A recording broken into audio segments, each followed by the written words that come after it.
Good evening. Welcome to the February 6th, 2017 regular meeting of the Guilford Parks and Recreation Commission.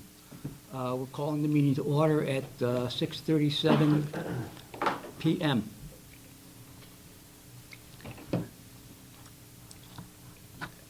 And by way of introductions, commission members and staff, to my right, Sue Robbins. To Sue's right, Mark Coppola, and to Mark's right, Suzanne McDermott. To my left, Rose Dostert, Commission Vice Chair, and to Rose's left, Judy Sullivan, Commission Member. And to her left is Rick Maynard, Director of the Parks and Recreation Department. And to Rick's left is John Jagelski, Commission Member. And to John's left is Kathleen Stewart, the Commission Recording Secretary. And Peter Schultz is the videographer of the proceedings. Welcome, and welcome to the members of the audience. And proceeding to item number 2, public forum. Any public comments or any? Yeah, Dwayne Orlowski, 60 Blanks Boulevard, Guilford. Out of Friends of Lake Quantico. I just wanted to thank Rick Maynard publicly for meeting with us a couple weeks ago about progress we made this past year on Lake Quantico weed control. Talking about plans for next year, assuming the budget gets approved. Working on the south end, see if we can open up the south end to traffic, so people can use that for recreation. And also trying to put a nail in the coffin of some of the areas that we worked on this past year. So we felt really good about the meeting. Greg Bugby was able to join us and really gave us some good advice on how to proceed. So I think we've got a real partnership going with Rick and Greg Bugby, and feel good that we're making real progress. Thank you for your comments, and thank you for your comments about Rick. Just for your information, Lake Quantico is not an agenda item this evening. Rick will be talking about it when he gives his report. So as far as your desire to stay or go, you could be guided by We're that. actually very interested in the rec department. It seems like one of the departments that really does a lot. So. Oh, yes. Thank you again. Agenda item C, correspondence. Correspondence received. That was very nice. Yeah. Rick, There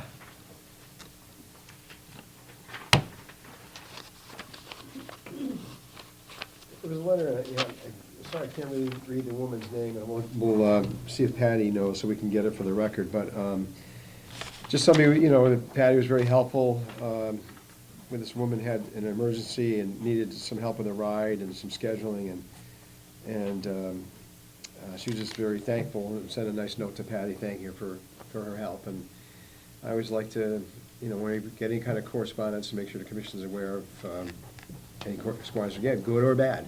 It's nice when we get good ones. And this was a nice comment of the help that Patty gave this husband and wife. just as a matter of form, though, you might want to ask Patty, to ask her, or perhaps you could, to see if this could be a formal part of the record, because it deals with a medical condition. Mm. So, Yeah. for all I know, this might have been written just to Patty, Mm-hmm. without the purpose of having it Point. printed and posted. Yeah, that's a good point. But you know what, to this letter, Patty does, I mean, I'm down there sometimes, she really does go above and beyond, trying to arrange rides for everybody and get everybody where they need to be, so she's really very good at this. Agenda item 4, approval of the January 9th, 2017 minutes of the Parks and Rec Commission. Is there a motion to accept the minutes? So moved. Second? Second? Any corrections, omissions? Good to me.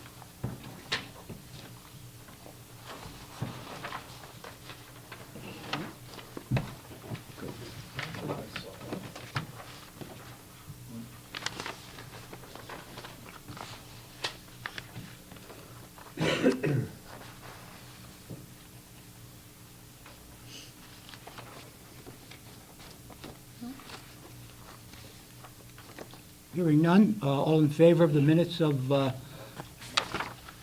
January 9th, 2017, please say aye. Aye. Opposed? Abstentions? None. Motion carried. Agenda item 5, the review and approval of expenditures for January 2017. Could we have a motion to approve the expenditures? So moved. Is there a second? Second. Okay. Any corrections, omissions, or I had a question. questions? I have one. Under the GHS weight room, Southern Connecticut Gas, it's on the last page. Billing period December 10th, 16 through January 11th, 17.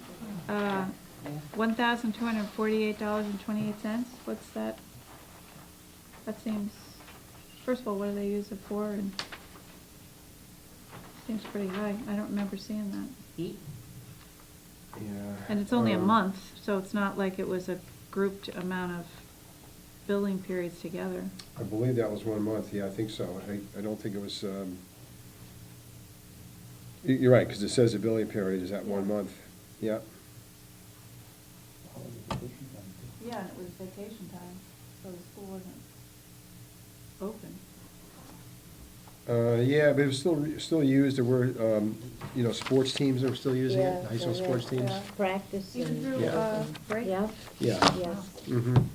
Is there any way to look into that? I can, yeah, I'm sure that's accurate, but I'll double check it.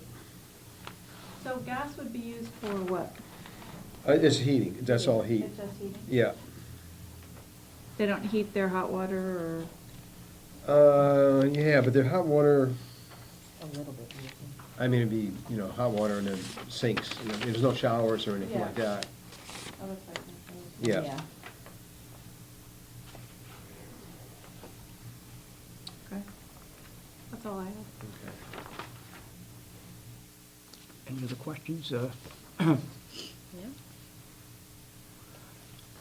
All those, excuse me, all those in favor of approving the expenditure list for January 2017 with a grand total of $99,754.16, please say aye. Aye. Opposed? Hearing none? Motion carried. The grand total is on the last page at the bottom.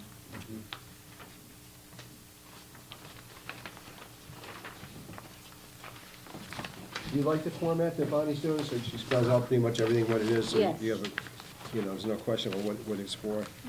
It does help Yeah. to know exactly. Okay. Of course, I'm not trying to know what a flute meter is, but it does help. It was 1 cent. And it was, See that? and it was 1 cent, so, Yeah. but- I called him, I said, are you really billing us for a penny? Really? Yeah. Yeah, Yeah, right. really. Public utility. Right, it's gonna be checked.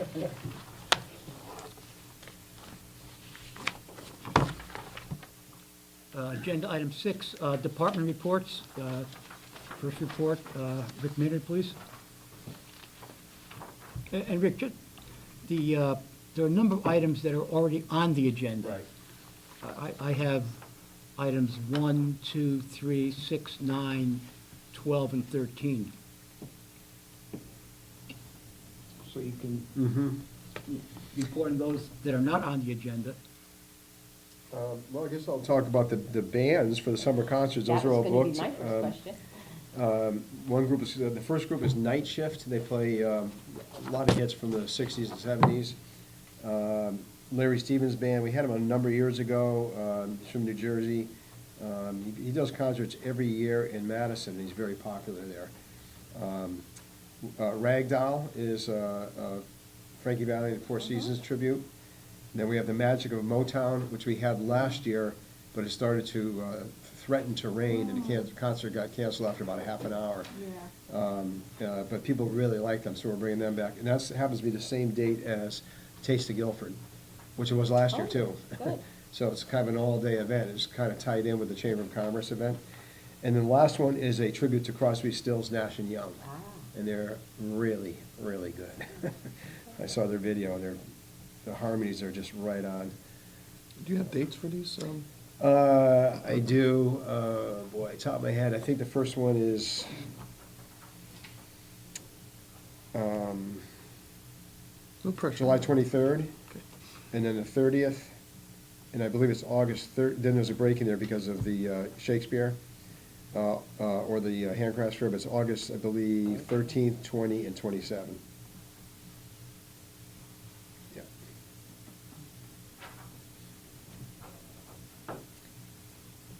Let's see, anything else I want to highlight here? The Pet Safe grant for the dog park, I don't know if we received that yet, I haven't been told it came in, but I contact the Pet Safe, which is the granting source, because we hadn't gotten it, and they looked into it and got back to me, said, yeah, it's on the way. So that was a week or so ago, so I don't know if it's, in finance office, if they got it, or where it is at this point, if it's arrived yet, but that was for the dog park committee wants to pave a walkway inside the perimeter of the dog park for ADA access, handicap accessibility. Their estimate of the cost was $15,000. They were gonna raise the remaining part of it, but $10,000 is what the grant was for. So I think their hope is to do that in the spring. And, once we get the grant and they do their fundraising, they can start soliciting quotes and go out to bid and so on for it. So suffice it to say, we're gonna get the grant. Yes, yes, I know definite. for months that we're going back and forth with your lawyers Yeah. about it. Yes. So the lawyers are of the same mind. Mm-hmm. It's finally been approved, yeah. Great.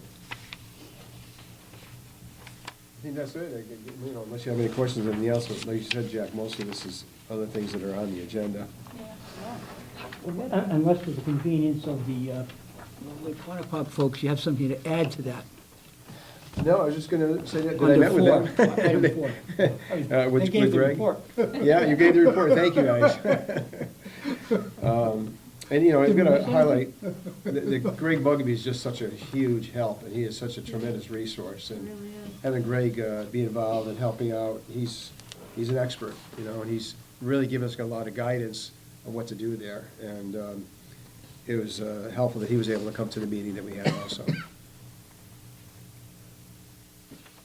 And I think the Lake Quantapug group that's been, they come to all our meetings here every month, and definitely have a strong interest in what we do there, and they're very helpful and sort of keep an eye on things on the lake and let us know if there's something that's a little out of sort, out of place, whatever. And it's great to have sets of eyes at all of our parks, and, the athletic fields, and sometimes, there are neighbors that call us and say something that's going on. And that's very helpful, because we can't be every place all the time, and it's nice to have people that care enough about the facilities that are living on or near, that they're, in this case, the folks that are at Lake Quantapug, to be on top of things that are going on there, and keeping us abreast of things, and helping us stay on task, too.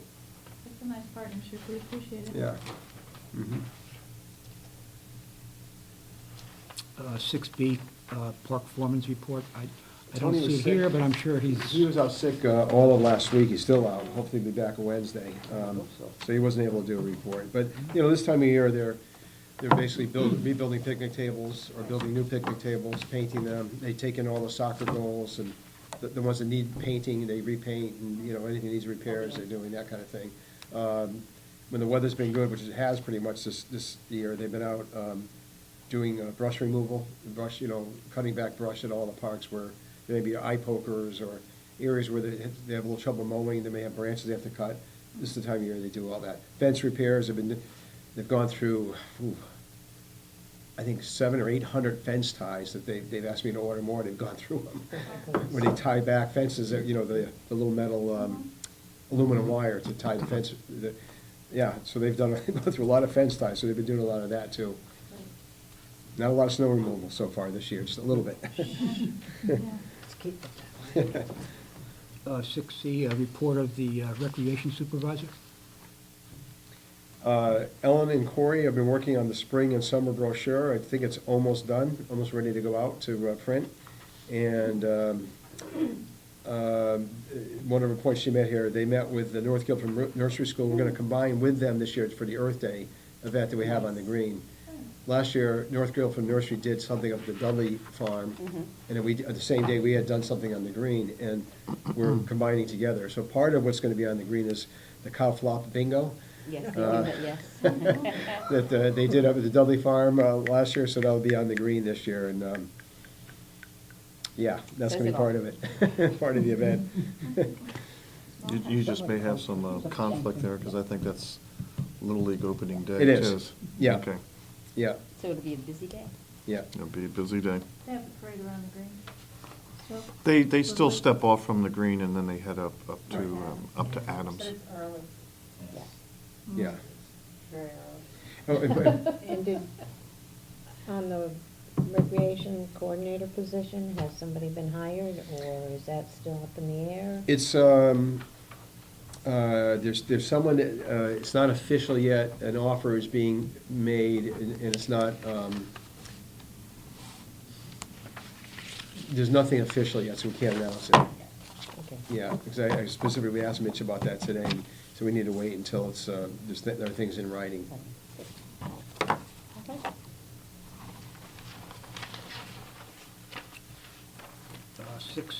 6D, Seniors Program Coordinator Report.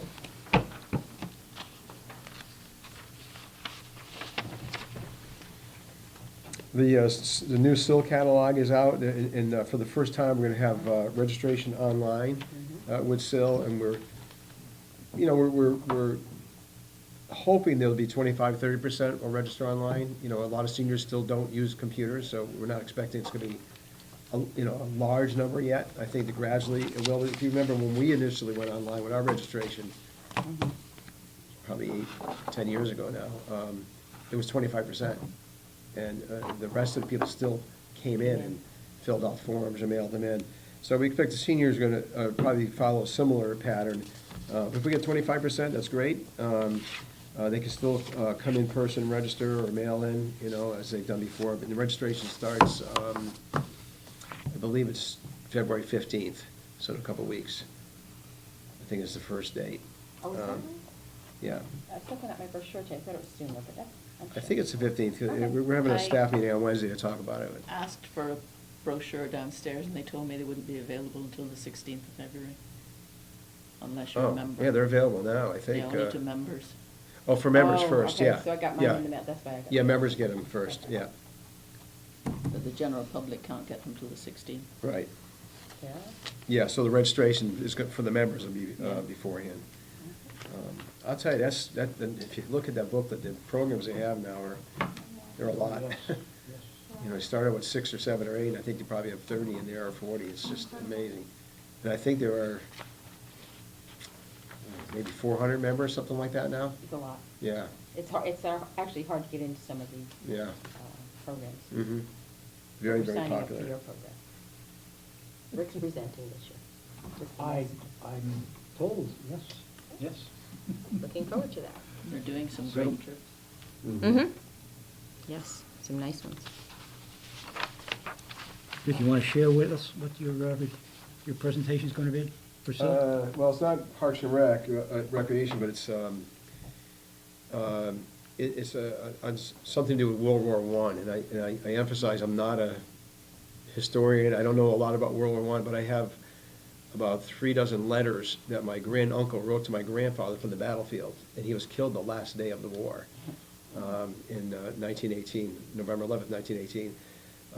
And I got all these letters, and one of them like a week before he died.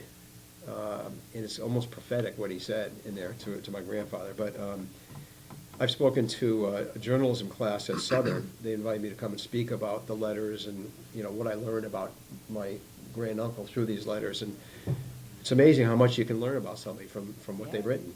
Yeah. And, yeah, so, anyway, they've asked me to speak on it. I've got actually about 3 or 4 events this spring. There's one in New London, Historic Society's asked me to come and speak. And I've spoken at Central Connecticut State University. I'm going to Torrington in May, I think, to speak at something there. But anyway, it's interesting. I think it's just phenomenal. My sister and I found these letters. Yeah, you were lucky. Yeah, It's great. yeah, yeah. How's that? Have they gotten tossed out inadvertently? Mm. And that you've never, I mean, you wouldn't have known, but, oh my gosh. Yeah, well, we just found out after my father passed away, we just found them in his basement, you know, and I don't know if he even knew they existed. They were in a big manila envelope like this, and just sitting in a box. And there they were. It's like, wow, what is this? They were 100 years old, still written in like in pencil, and you can still read them. It's pretty amazing. Rick, under 6 department reports, I have a report of sorts. It's from Todd Rake to you about the community center. And what I'd like to do is have you refer to it under agenda item 8, unfinished business. Right. Repairs and refurbishing of the community center. And then Rose, who's involved in that, can give us a report on that, and of course, you as well. We'll consolidate them in one place. Sure. Agenda item 7, report of the commission members or staff representatives to the various commissions, apart from Parks and Rec Commission. Rick, the Standing Fields Committee, Yeah, and actually. if they've met. We were graced by the presence of John Jagelski, he came to our last meeting. Two for the Well, the price of floor one, is huh? open to John, too. You sure that was a good thing? We had show and tell that night.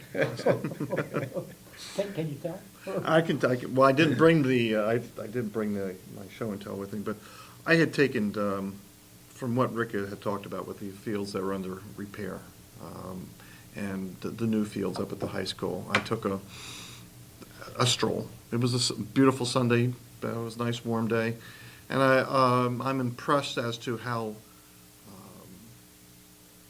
the fields have turned out up at the high school. The turf field is spectacular. I mean, it's going to be a fantastic addition to what the sports teams in this town need as a supplement to the other fields, the grass fields. In fact, people were playing on the field that day, and also at the high school field, they were practicing lacrosse. So that it is already getting its use. It was just parents with their kids. I mean, that's exactly what we anticipate for those fields. The field where the student parking lot used to be was at the sodded football field. That still didn't, had a little bit of a challenge for me it didn't pass what we call the squish test. I mean, you walked on it, it was retaining water. And so I brought that to the attention of the committee. And then I drove down to the Upper Cox fields to take a look and see how those turned out. The field on the right, which was sodded, spectacular. It worked out beautifully. The one on the left was the one I had a little bit of concern with, because it seems as though that when they laid down the final level of dirt, there are a considerable number of small stones that are in there, and that was my show and tell. I brought a handful of stones that just out of a 2-foot radius. So this is something that the chairman had admitted that they're going to have to pursue with the contractor to go back and do some additional work on that field because when kids start playing, as a sports official, I would say the field's not playable because the fact there are so many subsurface stones that are poking their way through the grass. And if you get somebody playing, especially soccer with cleated shoes, that dirt will compact and those stones will keep rising to the surface. So they will have to do something to remedy that situation on the field. I mean, the grading of the field looks great. They did a good job in taking away the swales that were in there because it did have some nice, previously it did have some rather noticeable rising and falling within the playing field. You're running uphill and running downhill. That's not how soccer is supposed to be played. So they took those all away. So that portion of the project is perfect, but the stones are going to have to be addressed. Any estimate when it's going to be ready for play? That's up. They're going to have to. I guess the best thing to do would be to attend the next meeting with the standing fields and see what type of response that they got from the contractor. They are withholding some of the funds back from his final payment until he comes up with a remedy for that. They're, you know, I think Rick and I talked about this once before, you know, we had the kids over at Cox one time when the lower Cox field was put into play, and there was same thing, there's some surface stones that were just rising to the surface. And the kids, I think we paid 25 cents a pound to go out there and. Soccer club, I'm sorry, not the grade school kids, but it was the soccer club kids. Yeah. To pick up the stones, and they paid, the little kids loved it. I mean, 25 cents a pound, that's a lot of money for them. But, something like that may be necessary if we can't get the contractor to come to a remedy on that upper field, so. We used to do It'll it for be free cheaper on the than a soccer field at contractor. Penders. They put it in 30 years ago. I know. First thing, both teams walked down the field, picked all the stones up, and then played. Well, that's almost like Did that- polo, when you go did out that- and fix the divots after halftime. when Did you that do- every game for years until we got rid of them. But, The sodded field will be playable this spring, and it was never intended to have the seeded field, that we knew that was gonna be fall anyway, because we want to give 2 good growing seasons for it, but the field to the north or the right, they'll be playing on that this spring.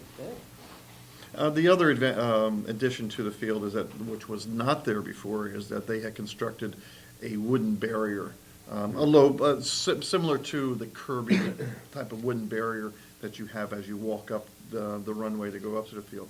So getting a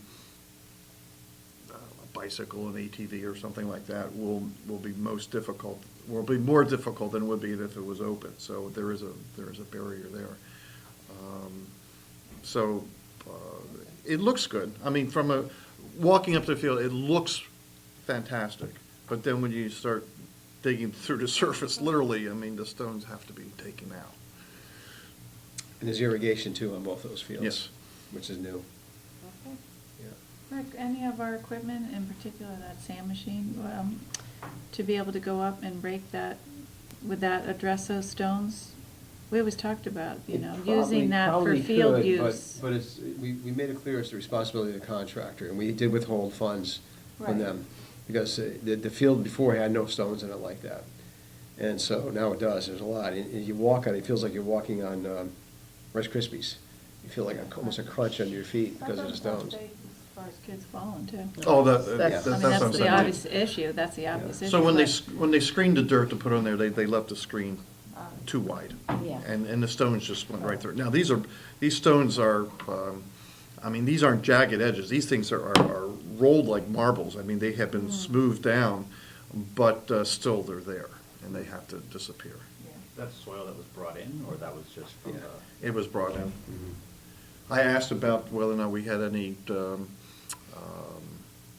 topsoil left over at Peddler's Park, and I understand it's It's gone. It's called gone. Yeah. And so it's all been moved for other projects. The middle school, Baldwin? Baldwin, you mean? Baldwin, I'm sorry. It was a huge Yeah. pile of dirt. There's some there, a lot of that's gone too. What, really? Yeah, there's some there that has to still be screened, I think, but, I think if you brought in more topsoil, it would affect the grade, because as Right. John mentioned, the grade is good, it's the way it should be, but he's just gotta come in with a machine and get all those rocks out of there. The only bad thing about doing that is that any of the grass that's been put down will be pulled out. Right, you have to reseed So it. it'll have to be It's all reseeded. his But responsibility. it's his responsibility, Yeah. so let's contact him and see what he does. Yeah, he knows it. Well, the only other option would be to sod on top of it, but then eventually those stones will still work their way up to the Right. surface. So he's- So is the plan, hopefully, given the weather, I guess, to be able to play on it? If that has to be reseeded, don't we usually well, give not it a until fall, season? like you said, right? Right. That's one that they won't That's use until fall. Yeah. Yeah. That's going to probably not be able to get back into play until 2018, probably. Possibly, depending on when he does this in the spring, if he gets the seed down quick enough, Yeah. we'll have to see. We'd like to see the roots get down a certain depth before we allow Yeah. play on it, because if they're just superficial roots, they're gonna get all torn up once they start playing on it. doing programming on it for this spring? Have you not run into that situation? There's nothing gonna be scheduled on that field this spring But at all. were you planning on prior to, okay. No, we always plan on not having anything, because when we seeded, we wanna give it 2 seasons anyway. a full year, so if we seeded it in the fall, the earliest would be next fall anyway. So, yeah, there was, and the youth sports are aware of that. In fact, I have a meeting, I didn't set up yet, but probably next week with all the spring sports. Every year I meet twice a year, in this spring for the winter for spring sports, and then in July for the fall sports. And in that meeting, Tony and I sit down with them, we talk about what fields are available. We find out what dimensions do they need, because they're changing a little bit, like soccer's going with shorter, smaller fields now. Lacrosse is now looking at smaller fields. And so we need to, we meet with them and we let them know what fields are available, kind of assign who gets what field. I've already told groups that Cox, the field that will be in play, the sodded field, in the past, it was soccer and lacrosse. But because now we're not going to have the other field up there, spring is going to be soccer only. It's not going to be a dual-purpose field. But then the lacrosse group, we're going to move to the new sod field at the high school. So we're shifting things around a little bit. Item 7B, the Town Green Committee. There was a meeting this month, but really nothing new. Just talked about the liming we did on the green in November, December, and the fertilizing we did in the fall, and that's about it as far as what we've done with the green. 7C, Land Acquisition Commission. The commission is involved in identifying all town-owned properties. The department and as Board of Education, and we're being assisted by our Natural Resource Director, Kevin McGee, and two of the commission members, Keith Bishop and Stephen Goldschmidt. And they're just taking things and they're merging all sorts of different programs into one, and hopefully there's going to be one comprehensive place for all of the town-owned properties, and also possible properties that the town might wish to acquire. So it's a major process. When it's done, it'll be fantastic. Good. Yes, I think so. Great. Item 8, unfinished business. Rick, the repairs and refurbishing of the community center, as well as Rose, but I'm referring it to, and the commission members, to Todd Rake's report to Rick dated January 31st. And I would say, did everybody go down, look at the Guilford Whitfield roof and see how nicely that is painted, and the hallway is painted? Looks beautiful. Wonderful. And we are making serious Wonderful. painting progress. Looks beautiful. Wonderful. But we're waiting for the carpet for a while. Right, well, Yes. the budget. But we're getting there. Good. The painting makes such a difference. So I think most of Yeah. downstairs has been painted, right, except for the Ruth Alexander? Was it Yeah. the pool room, the pool? He did the partly- Alexander Lounge and the elite room. The elite room. The elite Yeah. room, yeah. And the offices, but. Right. But in terms of the actual rooms, so we're making progress, And we do slow, have- but we're getting there. We do have it in the budget again next year for interior and Right. exterior painting, and so whatever. Right, we do need to, the elite room does need some help, Yeah. so we need to think about that one maybe next. But it's been Todd and the guys from Facilities Department have been here helping out with the hallway, and then the They were Guilford great. Whitfield room was contracted out. Yeah, they were great, I did come Yeah. by when they were painting, they were great. They did a great job and it was good. So, we're getting there. Good team effort. And we keep looking up at the tiles, so Todd's getting those done little by little down there, yeah. 8B, Jacobs Beach Boardwalk Extension. I think Sue and Rick have something to report. Yeah, Rick and I met with Will Thompson, the architect. We reviewed the design that Will has put together. And right now, we're kind of working on reviewing that and looking at it and seeing where we want to make changes or not make changes, and doing a little preliminary number work. So, that's about all I have. I don't know if you have anything additional, Rick, but I did talk to Will about the, remember we talked about the size a little bit? I did speak to him about that, so he was gonna work that out, okay, good. the dimensions. Yeah. Yep, that's it. for the members at home, the location of that said structure as it relates to the beach, If the you're boardwalk? if you're standing in the parking lot looking at the water, you'd look to your left as you're heading down to the end of the beach, towards the boat racks, and there's a shower there. So it would be in front of that, at the end of the beach.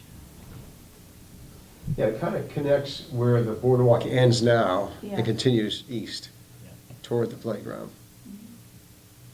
That's another, It would be a direct extension of the boardwalk, yeah, connected. and more of a platform, instead of just what's the boardwalk, 8 feet wide or whatever? It's more of a platform where eventually a temporary tent will go over there for shade. Right. And I think it's 27 feet, 26 feet wide, something like 30 feet that. long, each, there's 3. Yeah. So we're just looking at, do we have the 3 or do we use the 2? So, could be 60 or 90 feet long. Yeah, just gonna go right up to that, sort of the brush, yeah, the tree-lined area. or It goes that way toward the stone Toward- dust yes. path. It Yeah. goes like by the playground there. Yeah. Yeah. If you look north, it's away from the beach, looking north, it's in line with the pavilions. Mm. Yeah, it's in a direct shot of that. Yeah, Um, yeah.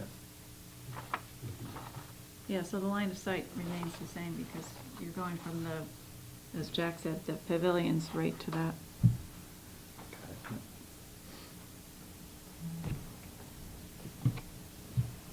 8C, transportation policy. Rick? I think I handed it out. If you remember last month, I brought the wrong one. We had the one that had the corrections and the additions that you folks had made it the month before, and silly me, I brought the wrong one, the old one. But really, the biggest changes, I guess, are in number 6. In the front there, Commission wanted to have an appeal process, so that if, this is all, really what it's all about is, if there's someone that we determine is not capable of getting on the bus by themselves, they can't walk up the steps, and, our bus drivers and Terry or I think that is an unsafe situation for them, we can require they have to have an aid. But we don't provide an aid. The individual has to provide an aid if that's necessary, if they need a wheelchair. And so if they don't agree with that and they want to appeal, the commission wanted to have an appeal process in there. So we added, again, I think it was the wording you had given us that we put in there, that appeals can be made to the Parks and Rec Commission. We said transportation subcommittee, if we don't have a transportation subcommittee, or if you want to just can be made to the Parks and Rec Commission, just so people know that I'm not the final stop. It just, they don't agree with my decision or Terry Buckley's decision, there's somewhere else they can go. And let them know they can do that. I mean, people can do that with anything we decide. If they don't like our decision, they can come here anyway. If the Friends of Lake Quantipoc didn't, if I said, no, we're not gonna take care of the weeds, you can come here and complain to these folks, and they'll say, hey, Rick, go take care of the weeds. But anybody always has that, there's always something beyond, me or Terry, that you folks that people can come to. But we wrote it into it. The other one was, I think you want us to add for the shopping on page 2, where it says special assistance. You want to put a maximum pounds, 50 pounds, what you suggest is we put that in there on number 3. For shopping trips, shoppers are limited to 5 bags, not weighing more than 50 pounds each. 50 pounds each. Yeah. That's a heavy bag. Yeah, that's a heavy bag. Might be a big Like bag of you- dog like food or you- something. like you- or- you- Suitcase on the airplane bag. Yeah. Mhm. I mean, it could be, I don't know, ice melt or dog food or something, I don't know. But Okay. that's a lot of sugar and flour, cereal. Birdseed. But there was suggestion that we would put a weight limit to it, which we did. Well, and also that, I believe, unless it's changed, that's the same weight limit that the Board of Ed uses for staff for lifting students. So that's consistent, and I think that's where we came up with that Right. 50, so, Yeah. just so people know. standard. Yeah. Job descriptions were. But we just figured for the sake of. Yeah, no, it could be something that's heavy that they have to, but you're right, so we put that in there, and I think that those are the only two big changes, I think, that you had, and we added those in. The only question I have is on hours of operation, just where it says exception on town holidays. That means no transportation will be provided at all? That needs to be clarified, just Where is says that? Paramore, or it says, Oh, Exception. basically, there's no transportation on town. oh, okay, Yeah, yeah, no I think we need to transportation will say be that. provided. we can change that. Will be Yeah, provided, no no transportation will be provided on town holidays. And, just to go back to 6 on page 1, eligibility. What I think we should do is to flesh out a little more just what that appeals process constitutes. And yes, I know if somebody's dissatisfied with the decision of Rick or with the transportation coordinator, they can always come to this commission. That's But- kind of what this says, doesn't it? It does say that. But I would like to get a procedure there where a person has to make an appeal to the commission in writing, get the input of the department for the reasons for denying it, give the person an opportunity to come before a subcommittee of the commission. And we have some language, and I did share today with Rick and with Rose and Sue. It's a part of a larger document, a Branford, Connecticut policies and procedures for its Canoe Brook Senior Center. It's not my intention to incorporate that by reference into this, but they had a section on eligibility, which deals with all of the programs that the place offers. And there are criteria under a subcommittee for dealing with it. My intention is to have it apply only to transportation. And I think Rose and I and Sue were conferring briefly before the meeting, and I guess our consensus is to try to get this transportation policy out as quickly as we can and expeditiously as we can.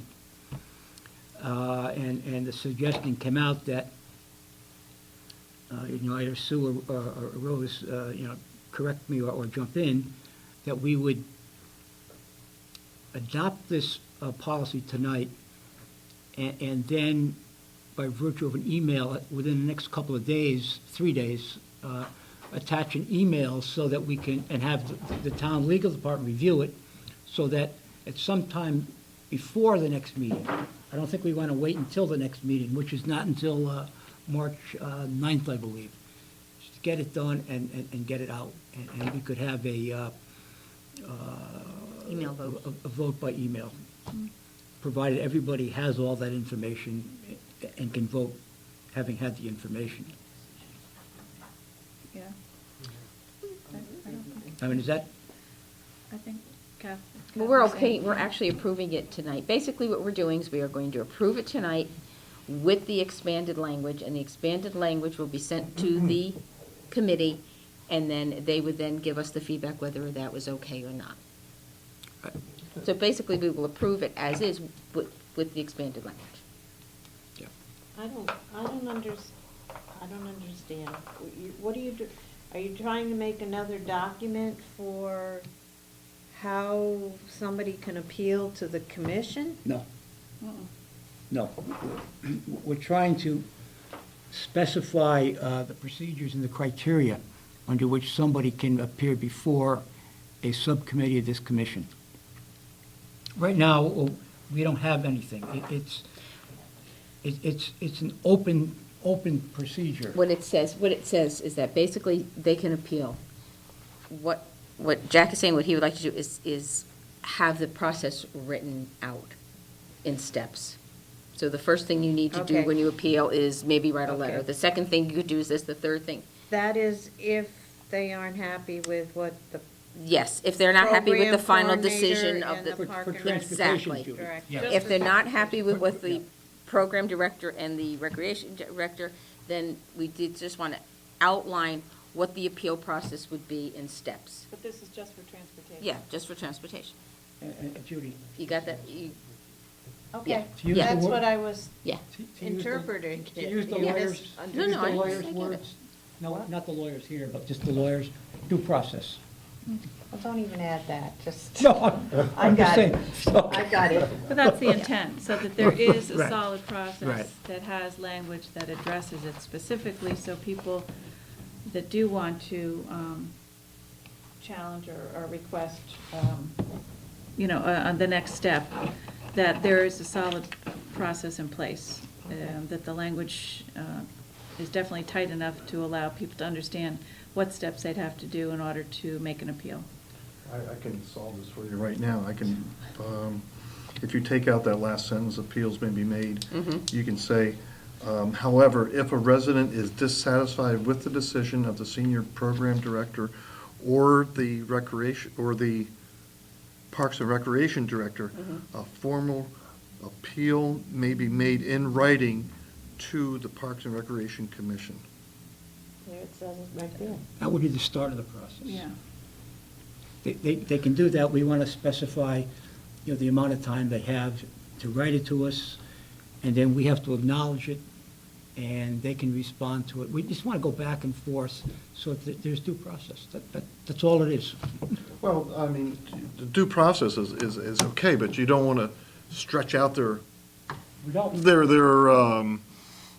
appeal longer than necessary. I mean, I think if a decision is made by Rick on Monday, they can appeal to our next board meeting, and either in writing or in person, and then the decision can be made either in executive session or not, and then they can be informed right then and there. we want to do it if a board meeting is a month after, we don't want to wait that long for a meeting of this commission. So basically, what you're saying is, so we could change your wording to just say to the subcommittee, which can mean at any time. That's true. So it would then to be appealed in writing to the Okay. subcommittee, is kind of what you're saying, I see. Absolutely. It's just something to expedite the time and shorten the timeline between Rick's decision and them waiting for them to determine whether or not they can be used as service or not. I agree that we want to shorten the time. That's part of the reason why it should be specific, but I do think that that's a good first step to include language-wise, but I do think for process purposes and to have legal look at that, I think it's important to embed some more specifics into it. And I think we need that guidance from legal as well. You don't want to turn it into a bigger process than it needs to be, but in today's world, I think the protection is that we want to do the right thing for everybody. And in order to do so, we need to have language that's in it, we're all on the same page, that this satisfies the need, given a circumstance such as someone making an appeal. Well, if the wise people over at the legal department have some other example of an appeals process from another department, from other decisions, maybe we can incorporate their existing language into what we have right And I here. think that's what the intent is. Let's do a little more due diligence on this, so that when we do finalize it, that we know we've really done the right job, so that it protects the people that are making the appeal, and it protects the commission, or Parks and Rec. Agreed. And as a practical matter, I think we can always waive time limits too during the process. In other words, to expedite the process, or also even come to an amicable resolution of it at a hearing or even slightly before a hearing. Just as long as we don't add 10 pages Oh, no. How about a No. couple of paragraphs? a boilerplate to this. I mean, it's No, just. no. Keeping it No, simple. these are, Yeah, keep it simple. Yes, keep it stupid. simple, I agree. Well, I think simple is, The simpler, the better. if we made it simple and smart and protected, then we're all good. just so you know, this isn't Washington DC. It can evolve very quickly. No, it won't, I can assure you. So the bottom line is, you want me to come up with, So I would make the motion at this point that we accept this as it is, with the understanding that number 6, under eligibility, will have some expanded language, which will be sent to the committee, to the board, and then we'll get the input from you, and then it would go, if the input is all positive, then it goes to the town hall to have our attorney take a look at it in the hopes that next meeting it will be done. Okay. Is there a second? Make a second. All those in favor? All right. Aye. Opposed? Motion carries. Thank you. How long have we been working? Too long. Too long. July, maybe? Not to worry. Well, during this process, has anybody appealed, or have we turned down anybody? No. I don't think so. No. So all we're doing right now is just Looking up creating a, No, it hasn't been, there's nobody that I'm, and I'm here a lot, so I Affording an haven't seen opportunity. anything. yeah. 8D, the golf course. If you play golf on Wednesday, it'll be 60 degrees. And money, though. Yeah. Yeah. You want to take that, Jack? or- Well, yeah, I'd be happy to. Thank you. A couple weeks ago, Rick and I met with Ted Ty, the golf course superintendent, and the new chairperson of the Golf Course Commission, Chris Hodgson, about what we can do together, how we can effectuate this golf concept. And we looked at it from 2 points of view. The first was the intermediate, the immediate point of view, which is what we can do between now and June 30th, 2017. In other words, working under the current budget. And then the intermediate objective would be what happens on July 1, 2017 and thereafter.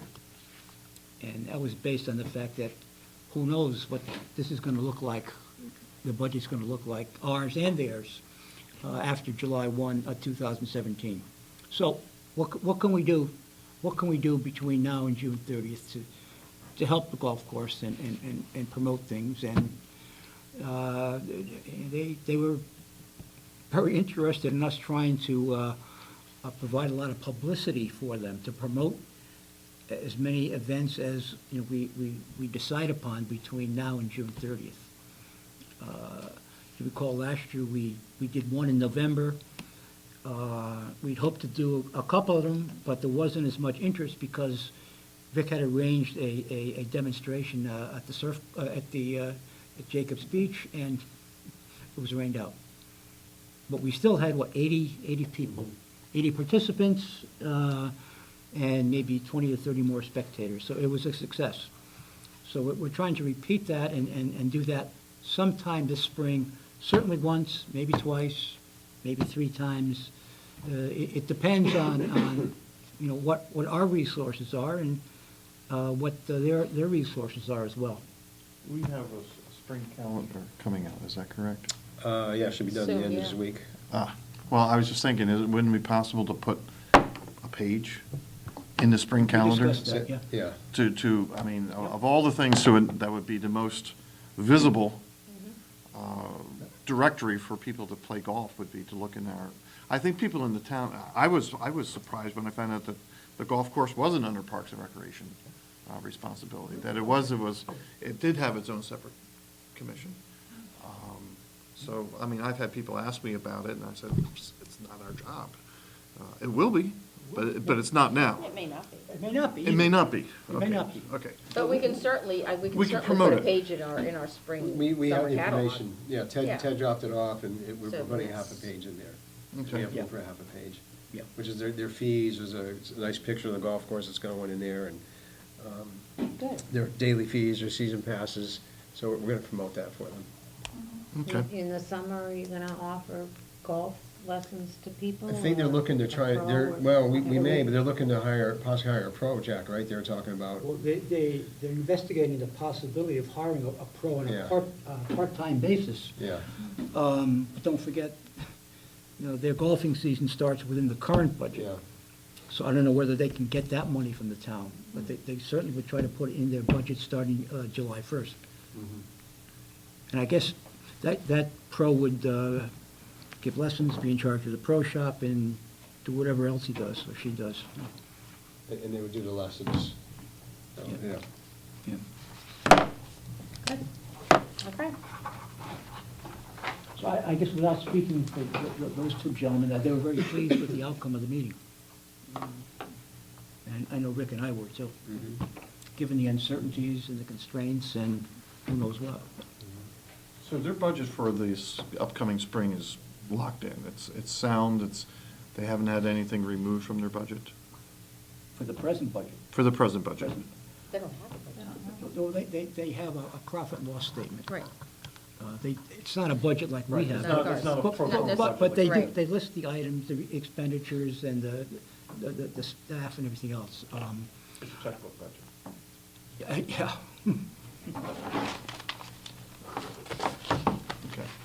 I know how that works. 8E, the pavilion rental fees. Yeah, Rick, I what- think what you I gave us handed out- something. Is that's what we're currently doing, and I thought about it a little bit more, and I'm really not planning on recommending anything different. We went up on the fees last year, and, Okay. you know, the only thing I was thinking of, do we go with a 2-hour rental versus 4 hours? And I talked to a couple other towns. Clinton is 2 hours, but it's free, they don't rent it.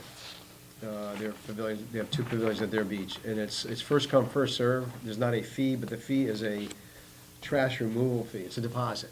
And if the trash is removed, they get their deposit back, it's a $100 deposit. Madison is very different, because it's the surf club, you know, it's a building and a That's a whole tent. different ballgame, right? And it's totally different, and they charge $100 an hour, but, you know, it's weddings, and it's like, Absolutely. totally different, so it's not apples and apples. So, and I was looking at maybe a 2-hour instead of a 4-hour rental, but in reviewing it with Bonnie, and, you know, we both put our heads together a little bit, and I don't think there are a lot of people that are getting turned away because we don't have enough rental times. Basically, on a Saturday or Sunday, the most you get is 2 rentals. It's 8 hours, if it's 4 hours each, you know, you can't get 3. So I thought, okay, so can we get more people if we make it 2 hours? We get maybe 4 or 5 rentals, maybe 4 anyway. But there's not a lot of people getting turned down, because we do have the 2 pavilions, we can rent, they both get rented out at the same time, or can. You know, I think we have people scrambling and we're not being able to get time. I'd say, yeah, you know, maybe we should limit the hours. If anything, it kind of goes the other way. Sometimes people ask for 8 hours and they pay double, because they want the whole day. They got a big family picnic or a reunion or whatever. So What about blocks of time, like you talked about before, where you had? I think we could probably do that, because it does get all kind of messed up, where somebody might be, in one pavilion might be 10 to 2, the other one is 11 to 3, and, you know, I mean, I think we could do that. I don't think that has to be necessarily on here. We can identify, when people sign up, we say, well, here are the time slots. Yeah. Or we could put it on here, I guess. But what I do want to add on here is that, You want some flexibility with the time. we do, yeah. I think I would want to put that the limit will be 50 people per pavilion, so if somebody wants, say, they have 70 people, that you can't fit 70 in one pavilion. We may just say 50 is the max. If they want 70, then they gotta rent 2 pavilions, you know, because I think 50 is about it. Yeah, maybe you can squeeze 60, but it's real tight on the 6-foot tables we have there with that. But, so I think that maybe we add in here 50 is the limit. And I don't know if you want to, we talked last month about, at the very least, highlighting here, they have to remove their own trash. Sue, I think you brought that up maybe. So I thought about what Clinton does. I'm actually meeting with the Clinton, Bo Potter from Clinton tomorrow. We're meeting tomorrow morning. Bob Potter, yeah. He goes by Bo. What? Bo Potter. Oh. Yeah. We're meeting tomorrow, and I want to talk to him a little bit more about how they do it, but I thought about that if you take a deposit, how does it work out, though, if you got, let's say, 4 groups, because you got 2 pavilions, 4 groups on Saturday, 4 groups on Sunday, and you come in on Monday, how do you know which group didn't take their trash out? How do you monitor that? And you don't give somebody their deposit back. I guess the only way, maybe, we'd have to have the lifeguards, I guess, but the lifeguards are there to watch the beach, and I really don't want them going over, No. checking No, on we don't want trash. them and- checking on trash. That's- No. Yeah, so I know, unless you know, we have our park ranger having to go, you know, I'm not sure how we might manage it. And if we can't manage it, why do you put it in? But I think we can put in there that, you know, they gotta take their trash out of there.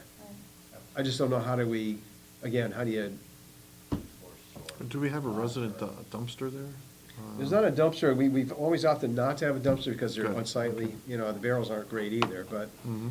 So here's the problem, the trash company comes on Friday morning, which in the summer, we want them there Friday morning, because we need those barrels empty for camp. We have 150 kids in camp there. Camp is here till Friday afternoon, and the barrels may be half full, and then you got maybe 100 people there Saturday morning, and a bunch of people on Sunday, they're overflowing.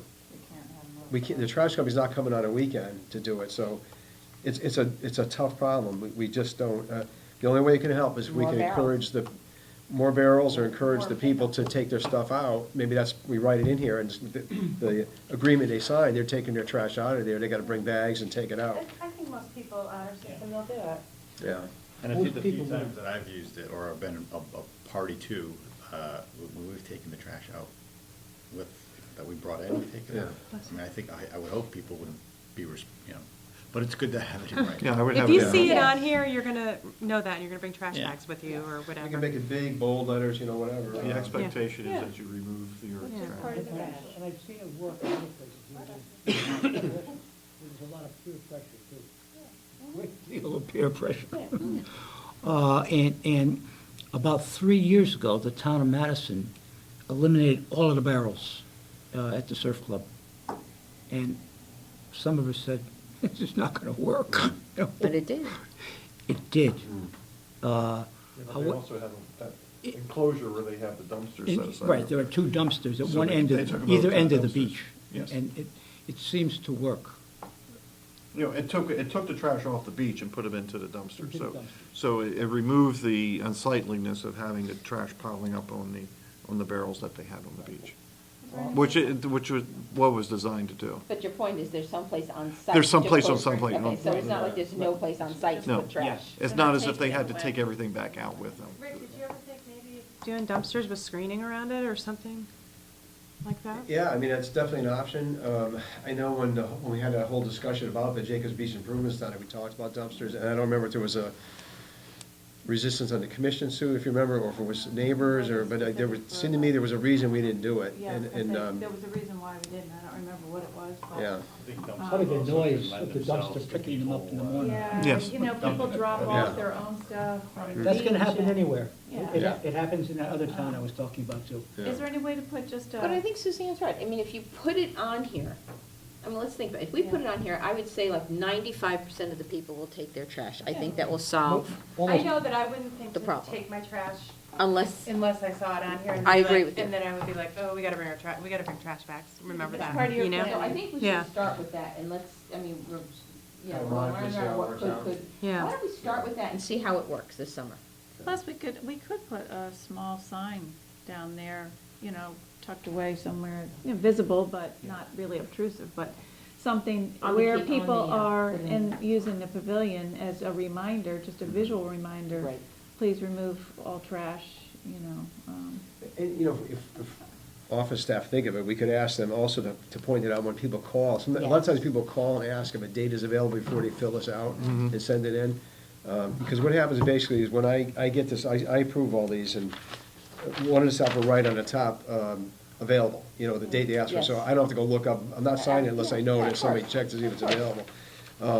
But often somebody will call and, you know, we could verbally also say to them, there is a requirement, you need to take your trash out of there, so make sure you bring trash bags with you. Well, I think that goes along with the times too. I think it should be like, okay, so we generally have them in blocks of time between 10 and 2 and 2 and 6. Does that work for you, or, you know, which one do you want? You know, kind Yeah. of thing, just to Right. lead people rather than have it on the form. Because then that gives you the flexibility if they say, oh, I was really looking for 1 1 to o'clock. 5. You know, if it's and they know available. which weekends are the busy weekends, and, Right. you know. You could so- still put down a nominal fee for deposit. You know, some people might just say, I'll take the $25, I'm gonna leave the trash. So that may cost, Then pay we for have the. to be writing deposits, giving money back to people all the time. That becomes a I think if you visually put it on this, if you have a verbal backup when people call to make their reservations. And then possibly going the third step of having some, minimal signage down there that's, another third reminder on site. I think you're pretty well, Would it pay Cover to the put bases. something near the pavilions, sort of like, I don't wanna say rules, but, something that would say, no alcoholic beverages, you must, have a just as Boy a Scout build a reminder. kiosk. Build a kiosk. Yeah, we have a Boy Remove, Scout meeting to remove your trash. Yeah. Park closes at dusk, whatever. I mean, it wouldn't hurt to have that over by the pavilions as a reminder for all of this. There's an Eagle project in the waiting right there for you, Rick. Next Sorry? Boy Scout comes in, you grab him. I already got two looking for something. There you We go. got it. There you got it. done. Done. Okay, so we're making something like remove trash. It should be bold on Similar the to what you have here, application. Yeah. no alcoholic beverages, respect. Pets on leash. Respect the neighbors, No loud music. must remove your trash. Not a lot, but just Yeah, enough. there's a few of the rules that Just a apply couple so specifically that to the it's- picnic area. Exactly. If you put too much on it, they're not Yeah. gonna That's even right, see it. that's right, You're right, Judy. that's right. Just a couple of things and that's it. Well, that could help. If people read the sign and abide by it, it could be a big help, because the barrels are gonna have a lot of trash in them on a Friday. Yeah. Because of the camp during the summer. But I mean, if you just add in big bold, trash must be removed at the Right. bottom, I mean, that's pretty clear. Yeah. I don't think it's gonna get lost if it's embedded, I think if you embedded it in all this, it might get lost, but I think Yeah. if you bold it at the bottom, Or even if you bold it here. or bold it at the top Bold it somewhere, with where the other two are bolded and you're. and then Yeah. you've given Yeah. them a verbal.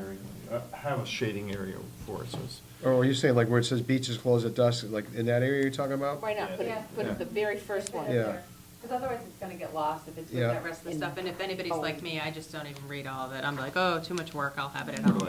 You're the one. We behave. So it was your party I followed. Oh. So you're also saying you want to do away with the line that says groups 50 plus? Is that what you're saying? Well, we do get group, like Soccer Fest, there's 300 and something people there, and so there's a fee we charge them, they pay something like closer to $300 because of the number of people, so maybe it's 330, we probably took the, how did we do it? Well, you were It's just saying that $300 or you can't $400. barely fit more than 50. Well, people 50 in be the pavilion. max in a, yeah, I see what you mean, maybe we just say 50 per pavilion, and it's $110, and if they have more than that, they gotta rent 2 pavilions.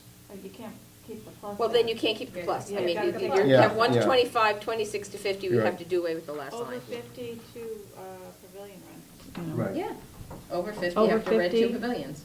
2 pavilions. We can still Which keep is the thing, additional essentially- fees maybe charged for groups over 100 people, because, some days they're, Yes, they just absolutely. bring their own lawn chairs and sit outside the pavilion or Yeah, whatever. Or okay. a group like the Soccer Fest, which is big. Definitely the group's 50 plus there, I mean, it's double the amount for 26 to 50, so Yeah. that's essentially what you're doing. Mhm. You're But you have to take the plus on off of the groups 50 Right. plus. Yeah. It would be groups 50.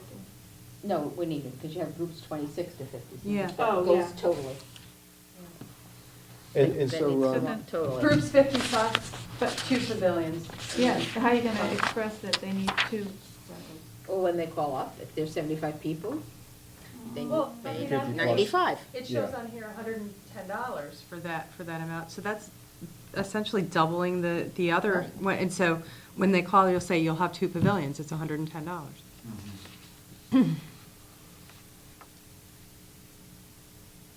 well, that's a good question, though. Would it do, so if they had 75, would it be 110 plus? How about 50 40? to 100? I would do 50 to 100, Yeah. 110, and then additional over. fees, you're doing it on a case-by-case basis for plus 100, or 100 plus. Yeah, you can't just have a plus.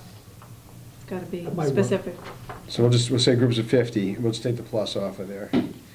So if you did groups of 100 50 to to 100, 100, you would then say, then probably for parentheses, you have to say 2 pavilions, Yeah. $110. Wait, we're gonna give them 2 pavilions or 110, because right now it's 1 pavilion for 110. But you're said they saying they can't can't fit- fit can't. more than 50 in a pavilion. Right. So if you have more than 50, you have to go with 2 pavilions, Which would be, which still would be, which would be 220. 110. Well, it'd be, More. Well, I think this is where you just charge the same amount and just give them the 2 pavilions. Yeah, well, that's where we may lose a little money then, because we could have 2 groups at the same time, and they're both paying 110 right now. And then you might want to do groups 50 well, plus. If you're having groups over 50 in the pavilion, then what's the problem? Well, if there's 75, they can't all fit, or 70, they can't, 60. So some of them have to sit outside the pavilion and bring their chairs. But do they understand that they're not gonna Do have they that understand that they're amount not covered? Yeah. Because maybe the intent is we wanna have covered Yeah. for more than I 50. don't know, I'm thinking that if it's, Right, so maybe they need to They're not- understand, you're not gonna fit all 100 of you under that pavilion, as long as some of you are willing to sit out in the sun, yes, I think yes. you wanna at least communicate that to them, because if they think Yeah. they're gonna be able to sit that many people under a pavilion. Yeah, they're not. but see, so the problem is if there's, let's say there's 70, 75, or want to show up from one pavilion, and then there's 75 in the other pavilion, that's 150 people down, that's a lot.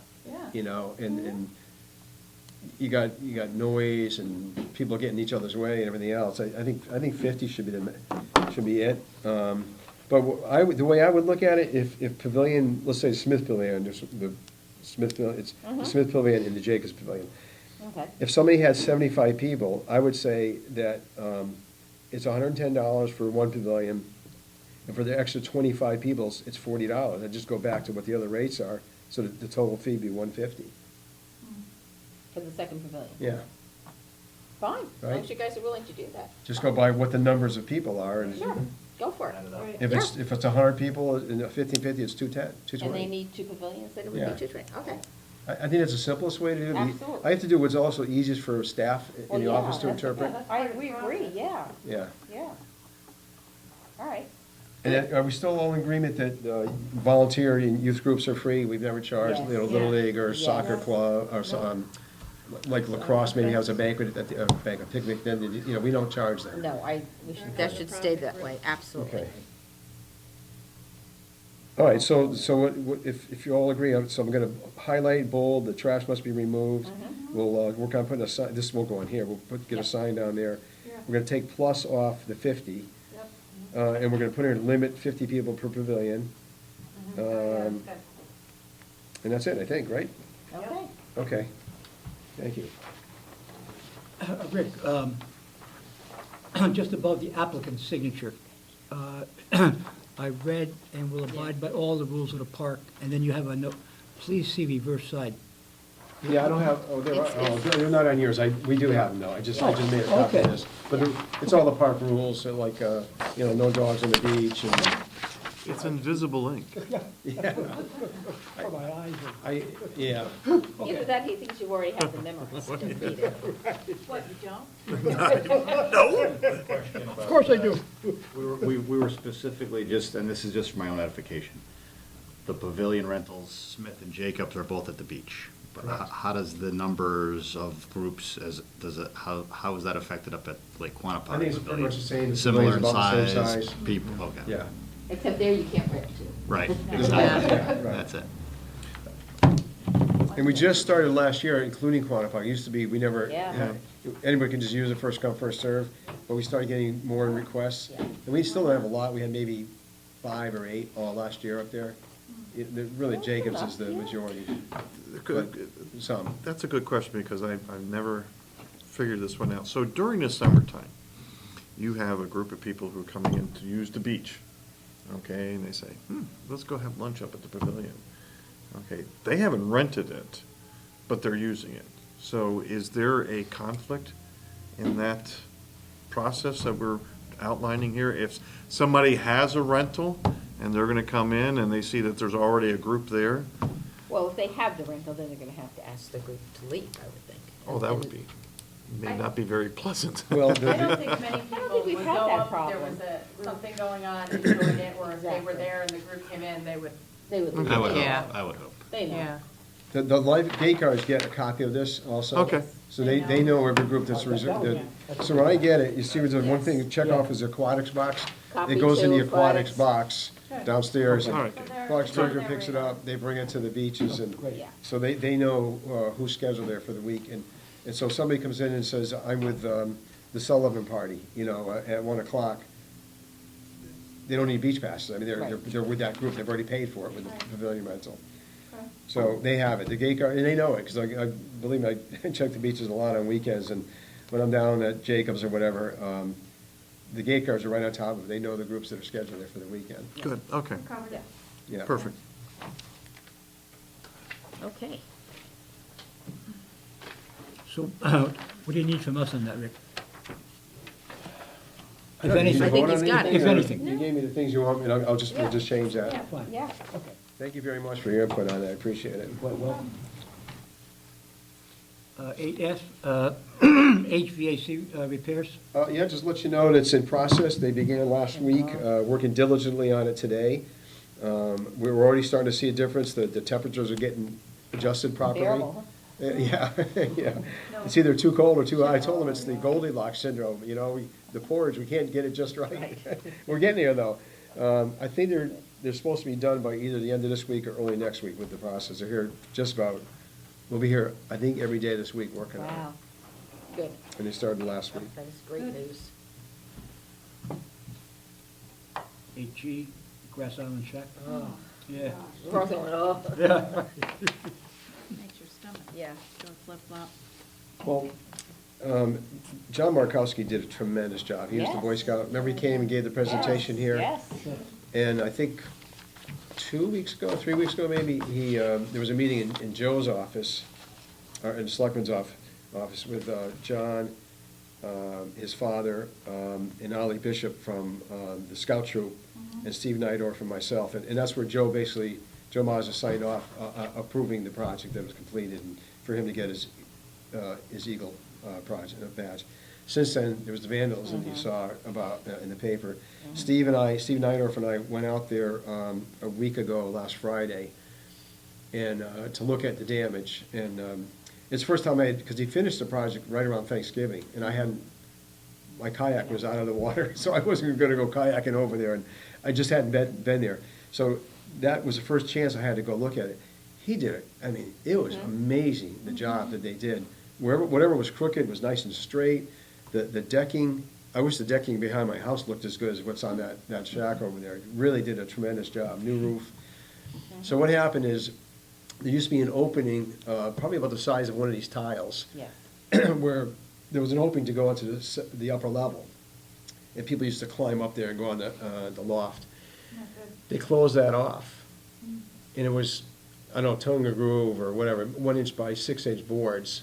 And somebody went and they banged those boards out, so that they got back up there, and they just destroyed some of what he had repaired.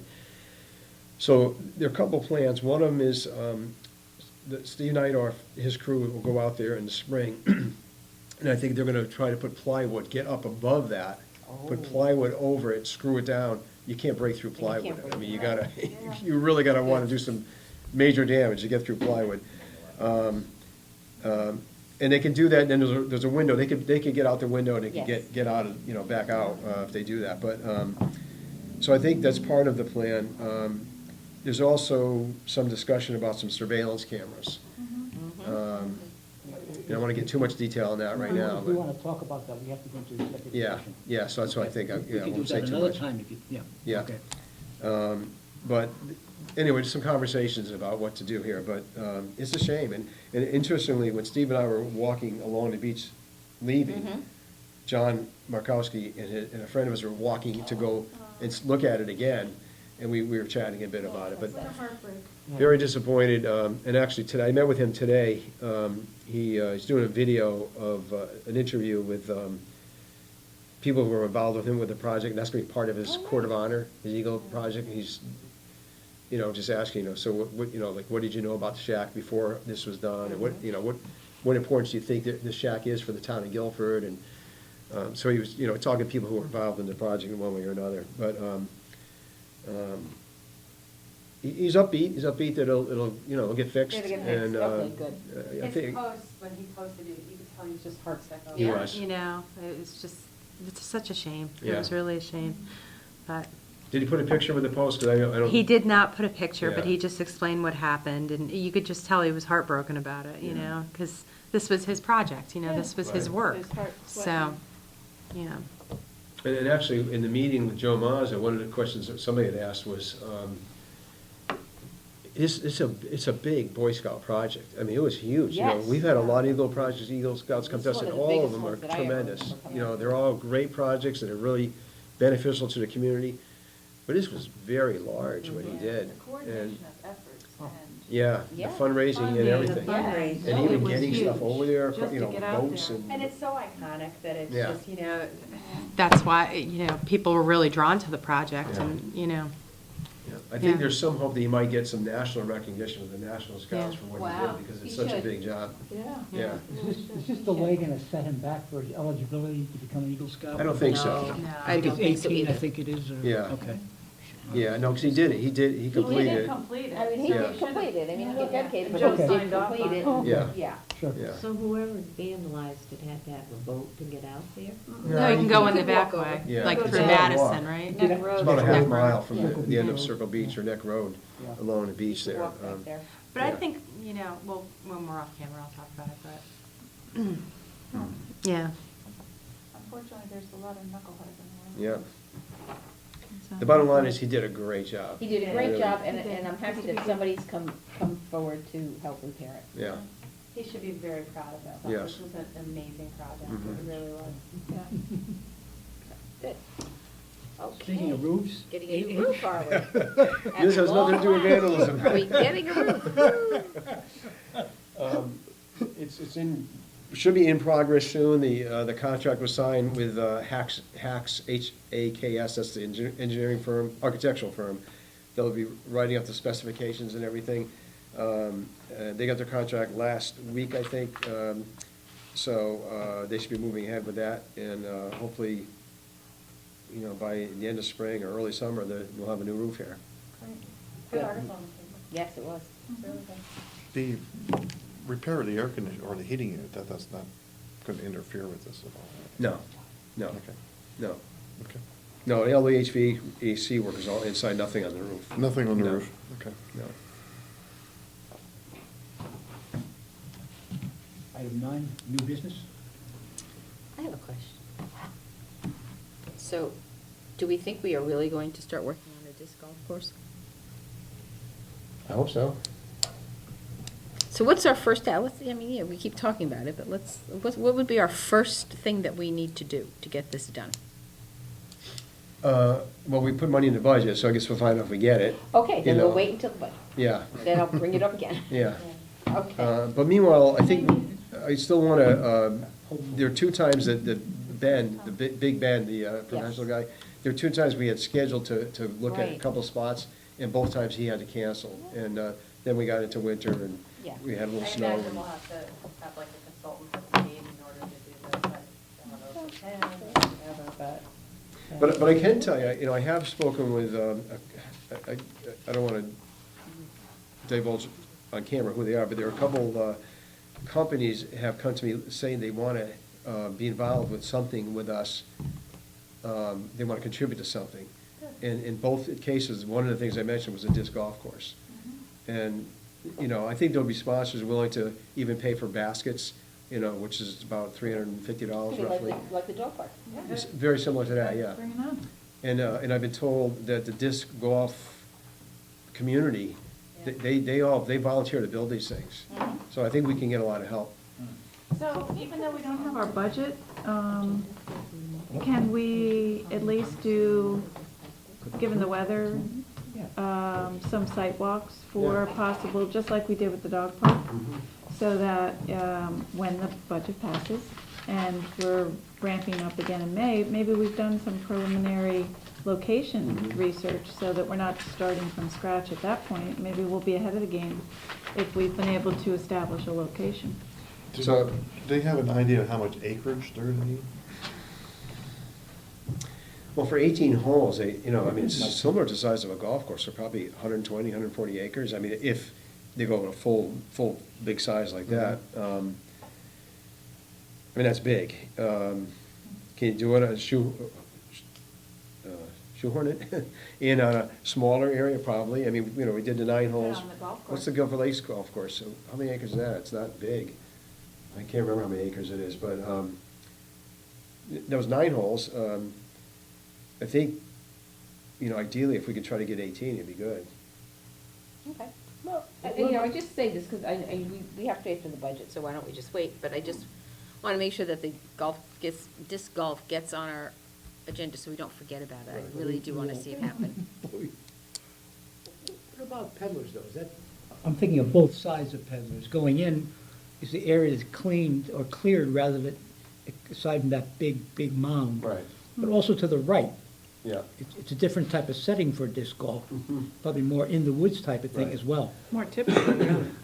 Yeah, A neighbor's in the back. It's one of the places I wanted to bring Ben to look and see, walk the area with him. I have an aerial map that Kevin McGee had given me that I was gonna take with us, so we get an idea of Great. the boundaries and acreage and all that. I don't think it's 120 acres in there, though. I can double check with Kevin what the size is. So That's a pretty good area. it might be limiting, you know, maybe a 9 hole versus 18, if that's where we think about going. But I wanted to walk there with him and maybe Bittner or somewhere else and just I was gonna say, how look much at is it. Bittner? Bittner has to have more acreage than Penders. Bittner's, yeah, about 140, actually. So that would The whole almost thing. seem to be the ideal spot behind the soccer fields between there and the middle school. Possibly, yeah. There, you know, there are streams to cross, but maybe that's not a big deal. And it can- But that's part of the Part of the challenge of the golf Right. then. Golf, Right. there's Yeah. puddles to get. Well, the it's ball one thing to across. throw the disc across the street, another thing to have to walk across the street. So let's think about this. Yeah, I don't think we should limit our options just because we feel like we have to meet the criteria that it typically is. You know, if we find a spot that's smaller, that's fine too. You know, play twice, it's like, They if can you wanna still- they play can still 2 do holes, 18 though, right? play 2 rounds I of don't know. 9 You know hole what, on we're- our We're course, getting so ahead we're of good. ourselves. Let's just see if Yeah. we get it approved first. Like I said, I just didn't want it to be forgotten, that's all, so. Jack, I have a question for you. Since the state of Connecticut has cut some of our reimbursements to our town for this fiscal year, has the town made us make any adjustments in our budget for this year? I think, didn't the selectmen put a freeze on capital Mhm. expenditures? Yes. Yeah. Mhm. Yeah, That was about a month ago, I think. yes. Yeah, I haven't heard anything about any restraints on the operating budget. Haven't heard, but Rick would hear Well, before me. minor, he just asked us to, like, conferences and seminars, for example, or any discretionary expenses to hold off till the spring. 'Cause, he's just concerned to see what kind of overtime there is gonna be in the winter for snow removal. And so far has not been very much. And so he wanted us all just to kind of be hold back a bit, you know, until spring. Get through the winter season. If there's not a lot of money spent on overtime, then, you know, maybe, you know, late March, April, May, June, we can kind of catch up on some things. But that was a recommendation, just for discretionary items that we don't need to do. Again, one example was education training, to just hold back on some of those things. And be careful, you know, for buying office supplies, don't get like, you know, 25 boxes or, you know, cases of paper or something. You get what you need, and, which, I mean, we're very frugal with those things here anyway, but, Well, is there anything in our capital budget that we are frozen on right now? the only thing we haven't gotten is a trailer. Okay. That, it's in our budget, so, you know. we're That's for okay pulling that. the grass cutting equipment around. Mostly for the ball field stuff, yeah, the ball field Okay. machine, and it was a smaller trailer. That's one thing we had in the budget we didn't purchase yet. How large is I'd have to check with Tony, I don't know. Top of my head, I'm gonna say 12 feet maybe, 12-foot trailer. I think we had about $7,500 in the budget for it. John, to the credit of this department, I think typically and routinely, they turn back about Money, $30,000 or yeah. $35,000 every year. That goes eventually into the general fund. Well, it's just that in the newspaper, there hasn't been, ever since the dollar amount came down from Hartford, and it was in the newspaper as to how much the town was being restricted. I didn't see anything else being identified as to what each individual department would have to share in that cutbacks that we were going to be getting from, other than the education got a little bit more than we did, so. Well, I think the towns will be in a much better position come, I think it's February 8th, when the governor has his budget Yes, address. when he does his He's been budget. floating all sorts of ideas. Oh, yes. Some of them are probably trial balloons, but he's certainly floating ideas. But that'll be for next year, for July 1st. I can just add to this, Terry Buckley went to a meeting a week or two ago with some senior centers, and some of them are really up in arms because their food budget is cut, because some of them get federal and state funding for food. And I just read an article yesterday in the Hartford Courant. It was a big article. I meant to bring it, I forgot to show Terry, but there were 7 towns, like Middletown, East Haddam, Durham, I forgot what other, but there were 7 towns that were listed and are really struggling now, because one of them, for example, said that they were averaging 50 meals a day, and they have to now cut back to 16. Oh, my gosh. I mean, that's a big decrease. Another one has to go just Monday, Wednesday, and Friday, and they can only do 11 meals each of those days. Thank God, we're funded independently. We're not part of the state or federal program. Could you imagine, and we do a lot of meals here. Oh, my gosh, we do. Could you imagine that in Meals on Wheels? I mean, Meals on Wheels is 2,000 meals a month. Yes, that alone. If that had to get cut back, it is. And it was exactly what we've said here for years. One of the people commenting in the paper was that it was a woman, a 94-year-old woman was talking about how important the meal is to her. Not just the food, but it's the socialization. It's the person. And we've said that forever. This is not just a meal. It's just an opportunity for seniors who are all by themselves at home, a lot of them, to be able to come here and be with people and interact. And it's lifeblood for a lot of people. And, Plus, people it's just the sense that someone's gonna be checking at my door.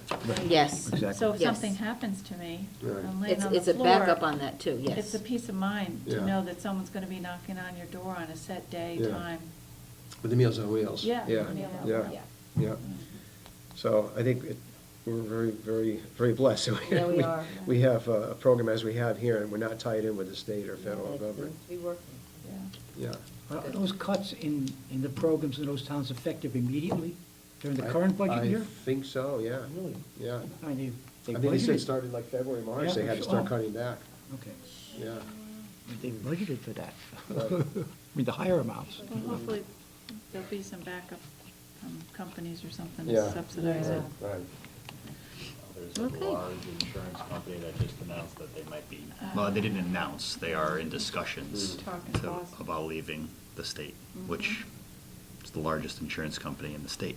They're trying to extract concessions. Oh, you're probably right, there's probably some, Yeah. it's been here since the 1800s, Oh, so. is that right? Good. Any other new Well, business? Nope. Are we going into executive session? Is there a motion to adjourn? Are we going into executive session? No. Oh, okay. No, I was saying that if there was going to be a discussion about security devices Ah. at the Grass Island Shack, we would go into executive session, and we should. But I don't think Rick's prepared to do that right now. No. Okay. But when that time comes, we'll have to do that. Misunderstood? Okay. We don't want to tip off. Absolutely not. We're gonna get stocks on the greens, when we catch people, we're gonna put them in the stocks. In that case, I make a motion that we adjourn. All in favor? We're in adjournment until March 9th. Are we off?